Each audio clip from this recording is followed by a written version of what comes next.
Hello বন্ধুরা, good morning. Welcome to my Saraswati kitchen. আশা করি তোমরা ভালো আছো আর আমি অনেক অনেক ভালো আছি। আজ সকালে রান্নায় চলে এসেছি। আজ আমি তোমাদেরকে বানিয়ে দেখাবো পটলের পাসিন্দা। তো আমি কিভাবে পটল পাসিন্দা করি তোমরা দেখো। এখানে দেখতে পাচ্ছ আমি বড় বড় পটল নিয়ে নিয়েছি। পটলটাকে আমি কেটে ধুয়ে নিয়ে আসছি। এটা দিয়ে আমি এই পটলের পাসিন্দা বানাবো। এইভাবে পটলগুলো আমি পুরোটা করে ছুলে নেবো।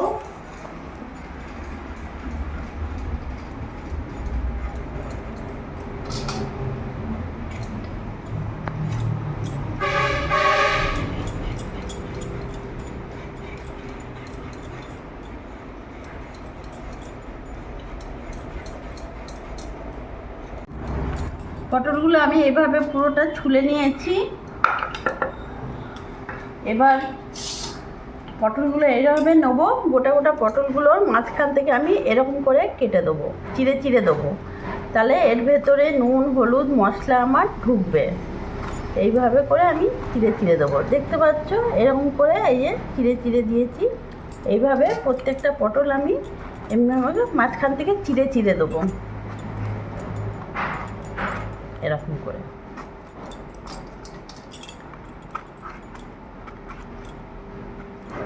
ধরবে এরকম করে চিড়ে চিড়ে দিলে হয়ে যাবে। দেখতে পাচ্ছ ভালো করে আমি পটলটা কেটে ধুয়ে পরিষ্কার করে নিয়ে এসেছি। এবার আমি গ্যাসটা ধরিয়ে নেব। কড়াইটা আমার ততক্ষণ গরম হোক। আমি এই পটলে ভালো করে নুন হলুদ মাখিয়ে নেব।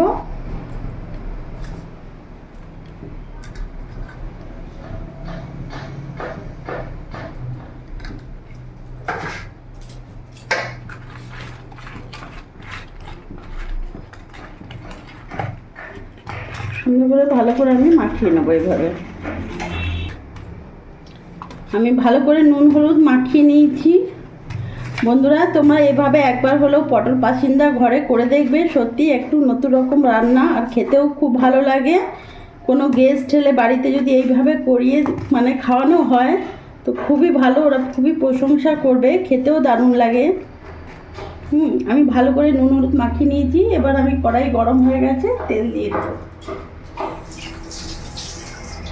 কড়াইটা গরম হয়ে গেছে, আমি এখানে সরষের তেল দিয়ে দেবো। আর আমি রান্নাটা পুরোটা সরষের তেলেই করব।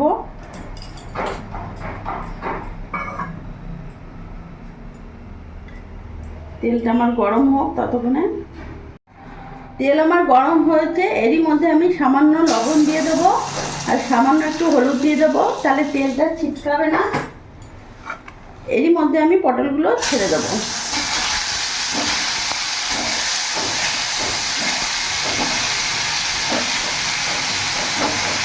পটলগুলো আমি দিয়ে দেবো। ভালো করে আমি নাড়াচাড়া করে ভেজে নেবো।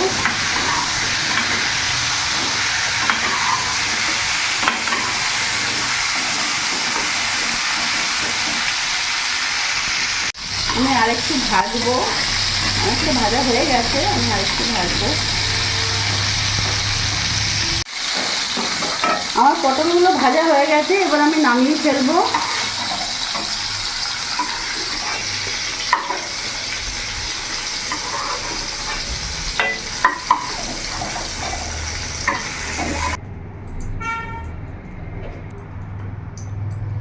আমি এই তেলে আমি আর তেল দেবো না। এই তেলের মধ্যেই আমি এখানে জিরে ফোড়ন দিয়ে দিলাম।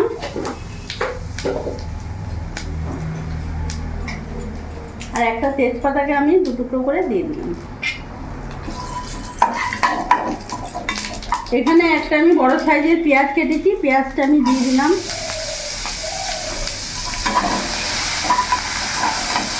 পেঁয়াজটা কিছুক্ষণ ভেজে নেবো যাতে পেঁয়াজের কাঁচা ভাবটা চলে যায়। এখানে আমি টমেটো একটা কেটে নিয়েছি, টমেটোটা আমি পুরোটা দিয়ে দেবো।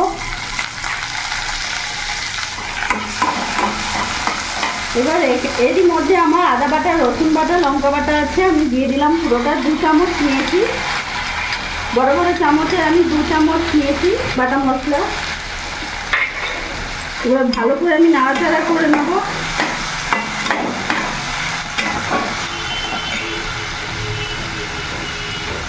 এবার এরই মধ্যে আমি এখানে 1 চামচ হলুদ দিয়ে দেবো, 1 চামচ লবণ দিয়ে দেবো, আর 1 চামচ আমি কাশ্মীরি লঙ্কা গুঁড়ো দিয়ে দিলাম। সামান্য অল্প আমি জিরে গুঁড়ো দিলাম। অল্প একটু জল অ্যাড করব যাতে মশলাটা আমার পুড়ে না যায়। এবার ভালো করে আমি মিশিয়ে নেব। এখন মশলাটা আমি পুরোপুরিভাবে ভালো করে কষিয়ে নেব। বন্ধুরা, মশলাটা ভালো করে আমি কষিয়ে নিয়েছি, হালকা হালকা তেলও ছেড়ে দিয়েছে। আমি কিন্তু খুবই কম তেলে রান্না করছি, যার জন্য তোমরা হয়তো বুঝতে পারছো না, কিন্তু সাইড থেকে ভালো করে দেখলে বুঝতে পারবে যে মশলা থেকে তেল ছেড়ে দিয়েছে। এবার এরই মধ্যে আমার ভেজে রাখা পটলগুলো আমি দিয়ে দেবো। এবার ভালো করে মশলার সাথে আমি মিশিয়ে নেব।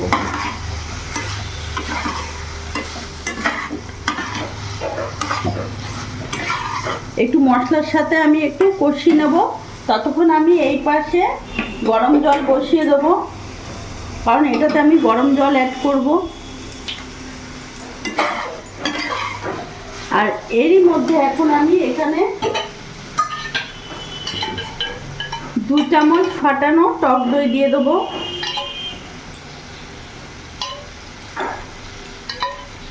আমি ছোট চামচ, তাই আমি 4 চামচ দিলাম। এবার ভালো করে আমি নাড়াচাড়া করে নেব। গ্যাসের ফ্লেমটা আমি সামান্য বাড়িয়ে দিলাম। বন্ধুরা, এইভাবে তোমরা বানাবে, অসাধারণ লাগে খেতে, খুবই ভালো লাগে। আমি দইটা দিয়ে ভালো করে নাড়াচাড়া করে একটু ভেজে নিয়েছি। দেখতে পাচ্ছ কত সুন্দর ভাজাটা হয়েছে। এবার এরই মধ্যে আমি এখন গরম জল দিয়ে দেবো।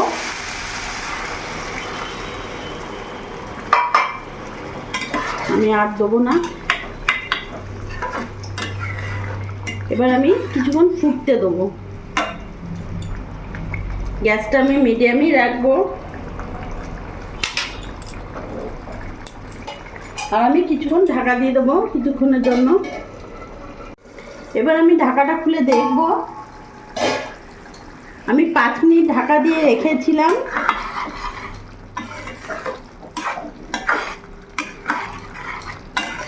আরও কিছুক্ষণ আমি রাখবো, 5 মিনিট মতন আর একটু রাখবো। গ্যাসের ফ্লেমটা সামান্য একটু বাড়িয়ে দিলাম। এবার আমি আরেকটু ঢাকা দিয়ে রেখে দেবো। আমি এবার ঢাকাটা খুলে দেখব। আমি 5 মিনিট পর ফিরে এসেছি। দেখো পটল একেবারে সেদ্ধ হয়ে গেছে, দেখতে পাচ্ছ। এই যে আমি একবার তোমাদের দেখিয়ে দিলাম, এই দেখো পুরোটা ছেড়ে গেছে, খুব সুন্দর সেদ্ধ হয়েছে। আর ওপর থেকে দেখতে পাচ্ছ তেলটাও ভেসে এসছে। এবার এরই মধ্যে আমি এখানে সামান্য একটু চিনি অ্যাড করব।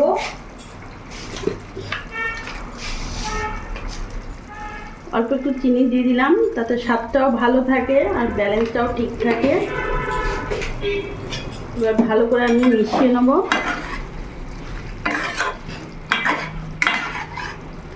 এবার এরই ওপর থেকে আমি সামান্য একটু ভাজা গরম মশলা দেবো।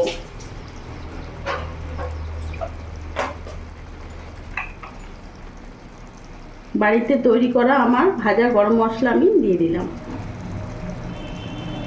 আর দেবো না। এবার ভালো করে নাড়াচাড়া করে নেব। গরম মশলা দেওয়ার সাথে সাথে খুব সুন্দর একটা গন্ধ বেরিয়ে গেছে। আর দেখতে পাচ্ছ কত সুন্দর বেশ মাখো মাখো গা লাগা হয়েছে। এবার আমি গ্যাসটা অফ করে দেবো, নামিয়ে ফেলবো।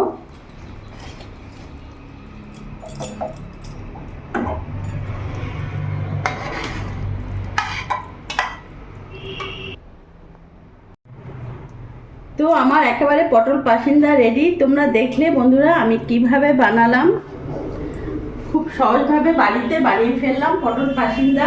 তোমরা একবার হলেও বাড়িতে বানিয়েও সবাই খুব প্রশংসা করবে। আর আমার এই ভিডিওটা যদি তোমাদের ভালো লাগে প্লিজ লাইক করো, সাবস্ক্রাইব করো, পাশে থেকো, আর তোমরাও ভালো থেকো।